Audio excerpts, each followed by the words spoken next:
Jésus, après 30 années de silence à Nazareth, se révèle au monde, marquant ainsi le début de sa mission de salut. Mais cette fête n'est pas seulement une histoire passée, elle est une invitation personnelle et pressante pour chacun de nous. Le Père Céleste déclare « Celui-ci est mon Fils bien-aimé en qui je trouve ma joie ». Mais aujourd'hui, posons-nous cette question essentielle. Dieu trouve-t-il sa joie en nous? Sommes-nous vraiment fidèles aux promesses de notre baptême? Laissons-nous cette parole résonner dans notre cœur. Écoutons maintenant la voix du prophète Isaïe. Consolez, consolez mon peuple. Ce message, adressé à un Israël abattu par l'exil et le péché, s'adresse aussi à nous, aujourd'hui. Peut-être nous sentons-nous accablés par nos échecs, prisonniers de nos mauvaises habitudes ou éloignés de Dieu.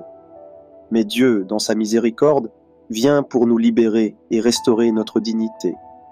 Préparer le chemin du Seigneur, c'est aplanir les collines de l'orgueil, combler les ravins du manque de foi, redresser les chemins tortueux de nos compromis avec le péché.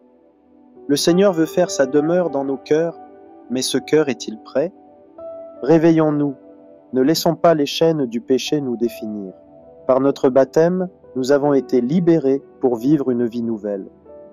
Aujourd'hui encore, l'Esprit Saint nous dit « Ne restons pas captifs, avançons vers notre salut ». Regardons maintenant Jésus au bord du Jourdain. Le Fils de Dieu, pur et sans péché, s'approche humblement pour recevoir le baptême de Jean. Pourquoi? Parce qu'il veut s'identifier à nous, pour nous montrer qu'il ne craint pas de descendre dans nos eaux troubles et nos misères. Et nous, baptisés, où en sommes-nous?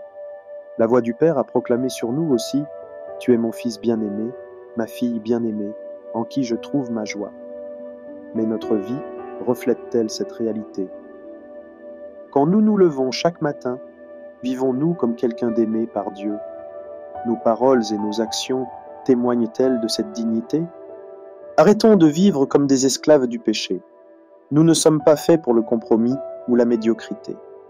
Levons-nous et vivons comme des enfants bien-aimés de Dieu, avec une foi ferme et une vie droite.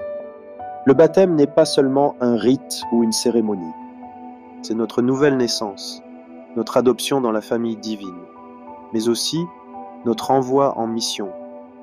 Par le baptême, nous devenons témoins de la lumière du Christ dans ce monde obscur. Sommes-nous des chrétiens qui agissent ou seulement des chrétiens de nom? Est-ce que notre vie est marquée par l'indifférence ou par la passion pour Dieu? Ne croyons pas que nous pouvons tromper Dieu. Il voit notre cœur. Si notre foi est tiède, si nous nous contentons du minimum, aujourd'hui, je nous le dis avec force, changeons. Retournons au Seigneur avec un cœur sincère. L'Esprit Saint nous appelle à une vie de sainteté et de rayonnement. Parents, comprenons l'importance de notre rôle. Lorsque nous faisons baptiser nos enfants, nous promettons devant Dieu de les éduquer dans la foi. Mais est-ce réellement ce que nous faisons? Combien de familles prient ensemble? Combien négligeant la messe dominicale, préférant les loisirs au lieu de transmettre l'essentiel? C'est maintenant qu'il faut agir, sinon, que deviendra notre Église dans 20 ans? Qui enseignera la foi si nous ne la transmettons pas à nos enfants avec ferveur et exemple? Prenons notre responsabilité au sérieux, car un jour, Dieu nous demandera des comptes. Cette fête est une opportunité unique pour chacun de nous.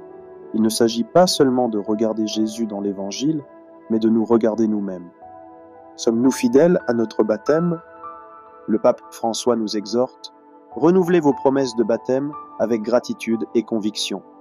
Cela signifie rejeter le péché sans compromis, approfondir notre relation avec Dieu dans la prière et les sacrements, vivre notre foi avec ferveur, non comme une routine. Alors, je nous pose la question une dernière fois. Lorsque Dieu nous regarde, peut-il dire « Voici mon Fils bien-aimé, ma fille bien-aimée, en qui je trouve ma joie ».